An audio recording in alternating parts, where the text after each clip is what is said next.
শুরু করছি পরম করুণাময় অসীম দয়ালু সেই সৃষ্টিকর্তার নামে, যিনি আমাকে আপনাকে এত সুন্দর আকৃতি সুরাতে মানব জীবন দান করেছেন।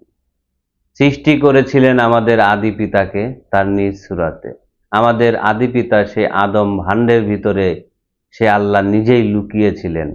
আল্লাহ নিজেই তার বলছিলেন কোরআনে যে আমি আমার স্বীয় আত্মা থেকে ফুৎকারে আত্মা দান করেছি। তাহলে আল্লাহ নিজেই সেই আদম ভাণ্ডের ভিতরে লুকিয়ে এখন আদম রূপে প্রকাশ। লক্ষ কোটি দরুদ ও সালাম সেই রাসূলের উপর, যে নারীকে আমরা মা বলে জানি, যে নারীর গর্ভে সমস্ত কিছুকে একত্রিত করা হয়, জমায়েত করা হয়, যিনি আমাদেরকে এই মানব জীবনে পূর্ণ অস্তিত্ব দান করে পৃথিবীতে নামিয়ে দিয়েছেন। বিশ্বের সকল মানব জাতিকেই আমার আন্তরিক সালাম। আসসালামু আলাইকুম রহমতুল্লাহি ওয়া বারাকাতুহু। আজকের আলোচনা অত্যন্ত গুরুত্বপূর্ণ হতে চলেছে। এই আলোচনার মূল টপিকটি হলো এই মানুষ কিভাবে তার বীর্য সাধন করতে পারে। এই বীর্য সাধনার বিষয়ে ইউটিউব মানে যত রকমের অনলাইন প্ল্যাটফর্ম আছে, লাখ লাখ ভিডিও রয়েছে, কিন্তু কেউ এই বীর্য সাধনার বিষয়ে সঠিক হাকিকত বর্ণনা করতে পারেনি। এই বীর্যটা কি, যা সাধনা করলে একজন মানুষ সেটাকে রক্ষা করতে পারবে? এটাকে রক্ষা কিভাবে করা যায়? বীর্য হলো একটি জীবন। আমরা যে মানব জীবন ধারণ করলাম, আমাদের এই জীবন বা এই বীজের নাম হলো আদম বীজ। এটা তো সেই আদম থেকেই এই বীজটা বের হয়। এই বীজ যদি কোনো মানুষ সাধনা করতে চায়, তাহলে তাকে সেই আদমের কাছে যেতে হবে। একমাত্র আদমই পারে এই বীজ কিভাবে সাধনা করে সিদ্ধি লাভ করা যায়। পৃথিবীর কোনো মানুষের সাধ্য নাই এই বীর্যকে সাধনা করে। এখন আমাদের ভিতরে কামনা বাসনার ভিতর দিয়ে যে বীর্যটা বের হয়, যে বীর্যের গুণে আমরা এই মানব জীবন লাভ করি, আসলে এই বীজ আমাদের যে শারীরিক কামনা বাসনা, এটা তৈরি হয় হলো সৃষ্টির থেকে। আমরা যখন এই সৃষ্টিদেরকে খাচ্ছি, আমাদের ভিতরে প্রবেশ করাচ্ছি, এই সৃষ্টিরা খাদ্যরূপেই আমাদের ভিতরে আসে, আর এরাই সেই কামনা বাসনা সৃষ্টি করে। আল্লাহর কিন্তু কোনো কামনা বাসনা নেই। আল্লাহর কোনো দেহ নেই। আল্লাহ দেহ যখন ধারণ করে তখন তার নাম হয় আদম। তো আদম, সেই আদমের কামনা বাসনা ইচ্ছা আছে, ভালোবাসা আছে, প্রেম আছে, কিন্তু আল্লাহ যে বিষয়টা, সেটা অতি ঊর্ধ্বের বিষয়। তো এই মানব ভাণ্ডে যখন সেই কামনা বাসনা সৃষ্টি হয়, এই সৃষ্টি করে কে? এই সৃষ্টি করে এই সৃষ্টিরাই, অর্থাৎ যাদেরকে আমরা ভক্ষণ করছি, খাচ্ছি, তারা আমাদের ভিতরে এসে মুক্তি নেওয়ার জন্য চেষ্টা করে। নারীর ভিতর থেকে তারা কামনা বাসনা সৃষ্টি করে, পুরুষের ভিতর থেকে তারা কামনা বাসনা সৃষ্টি করে।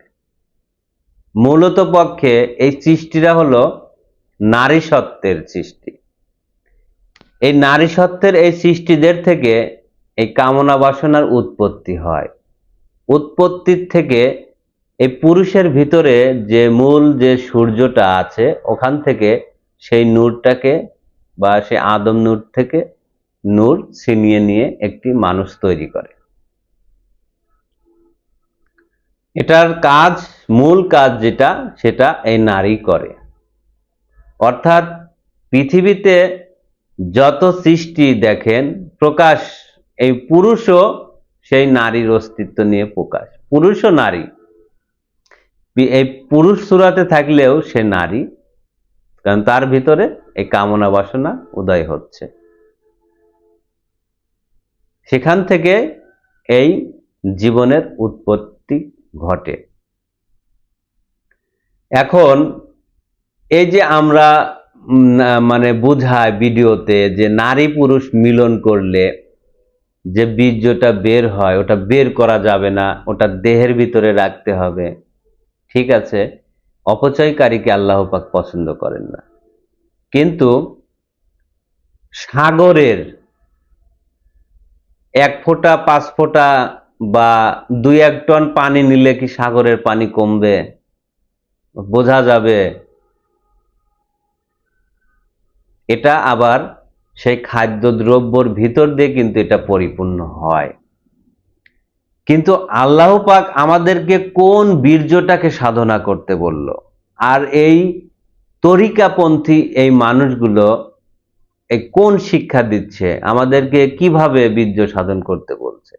এই দেহের ভিতরে সে নারীর সাথে কাম করব, কিন্তু এই বীর্যকে আউট করা যাবে না, এটা বোঝাতে চাচ্ছে তারা।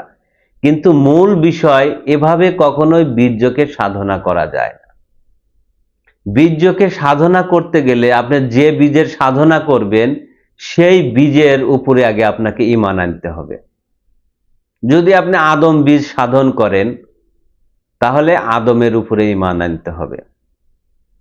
আর সেই বীজকে, সেই জীবনকে রক্ষা করার জন্য যে কর্ম রয়েছে, তাহাই আল কোরআন আমাদেরকে আদেশ করছে। তুমি তোমার হাত ভালো করো, তুমি তোমার পা ভালো করো, শ্রবণ ভালো করো, দৃষ্টি ভালো করো, হালাল রিজিক খাও, সকল অসৎ অপকর্ম ত্যাগ করে পবিত্র জীবন ধারণ করো, আর আরাধনা করো সে আদম জীবনের উপর।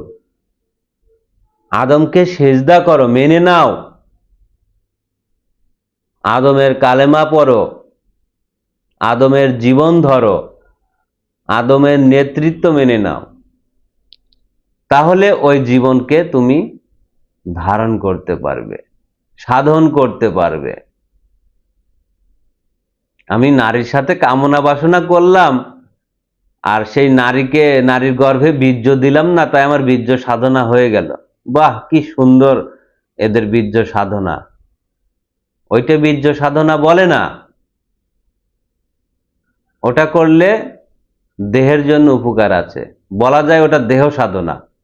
ওই দেহ সাধনা করলে আপনি হয়তো আপনার ত্বক ভালো থাকবে, শরীর ভালো থাকবে, সুস্থ থাকবে, কিন্তু ওটার আবার ক্ষতিও আছে। ওটা যখন শরীরে অতিরিক্ত হয়ে যায়, ওটা আপনার মলদ্বার দিয়ে বের হয়ে যায়। আপনি কি জানেন যে এই পুরুষের বীর্য অনেক সময় মলদ্বার দিয়ে বের হয়? জানেন না হয়তো। অনেক সময় প্রস্রাবের সাথে দিয়ে বের হয়। শরীরের যে প্রয়োজনীয় জিনিস যখন অতিরিক্ত হয়ে যায়, সেটা বিক্রিয়া ঘটে। তাই আবার আল্লাহ পাক বলেওছে, আল কোরআনে বলেওছে, আমাদের কোনো কিছুকে অপচয় করা যাবে না। কিন্তু মূল হাকিকত হলো, এই বীজ হলো জীবন। আপনি যদি সেই জীবনকে কায়েম করতে চান, তাহলে আপনাকে সেই জীবনের উপরে ঈমান আনতে হবে, এবং সেই জীবনের যে কর্ম আছে, সেই কর্ম করে সেই জীবনটাকে নিজের করে নিতে হবে, চেতনায় আনতে হবে। সেটাকেই বলা হয় বীর্য সাধনা। এই সাধনায় যে সিদ্ধি লাভ করতে পারে, সে হয় চির অমর। তার কোনোদিনও মৃত্যু হয় না, তার লয় নাই, ক্ষয় নাই, তার ধ্বংস নাই। এবার দেখেন, মানব দেহের ভিতরে আল্লাহর সৃষ্টির জগতের সমস্ত বীজ আছে। গরুর বীজ আছে, ছাগলের, মাছের, পাখির, যত বীজ এই মানব ভাণ্ডে যা আছে বিশ্ব ব্রহ্মাণ্ডে, তা যদি এই মানব ভাণ্ডে থাকে, তাহলে আপনাকে নির্ধারণ করতে হবে আপনি কোন বীজের সাধনা করবেন, মানব বীজে সাধনা করবেন, মানব জীবনকে কায়েম করবেন, অনন্তকালের জন্য ওই জীবনকে নিয়ে যাবেন, তাহলে মানব গুরুর কাছে আত্মসমর্পণ করেন। সে ওই বীজের সাধনার পারমিশন না দিলে, হেদায়েত না দিলে, ঈমান না এনে দিলে কোনো দিনও আপনি ওই বীজ সাধনা করতে পারবেন না। যা সাধনা করছেন ওটাকে দেহ সাধনা বলে। দেহ সাধনা করে আপনি ওই মরার দেশেই যেতে হবে, ওই রসাতলেই যেতে হবে। হয়তো পৃথিবীতে দীর্ঘ সময় কিছুক্ষণের জন্য ত্বক উজ্জ্বল হতে পারে, হয়তো আপনারা মনে করেন দীর্ঘায়ু, না, এটাও ঠিক নয়। অনন্তকালের জীবন, অনন্তকালের বীর্য সাধনা করেন, আপনি বেঁচে যাবেন। শেখেন আজকে, জানেন আজকে কিভাবে এই বীর্য সাধনা করতে হয়। এই বীর্য সাধনা করতে গেলে আগে এই বীজের উপরে ঈমান আনতে হয়। আমি আদমের উপরে ঈমান আনলাম, আদম জীবনের বাইরে, এই গুন্ডির বাইরে আর কখনোই যাব না। আজ থেকে আমি আদমকেই পূজা করব, আদমের রব ধরে চলবো, আদমের দিন দ্বারাই দেখব, আদমের সালাতে আমি কায়েম করব। এত সহজ? অত্যন্ত কঠিন ব্যাপার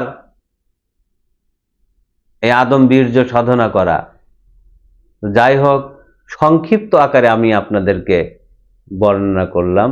আশা করি আমার ভিডিওর কথাগুলো আপনারা বুঝবেন বা বোঝার চেষ্টা করবেন। যদি কারো দ্বিমত থাকে অবশ্যই কমেন্ট করবেন, আমাকে জানাবেন, প্রশ্ন করবেন। এই বলে আমি আমার আলোচনা এখানে সমাপ্তি করছি। আসসালামু আলাইকুম ওয়া রাহমাতুল্লাহি ওয়া বারাকাতুহু।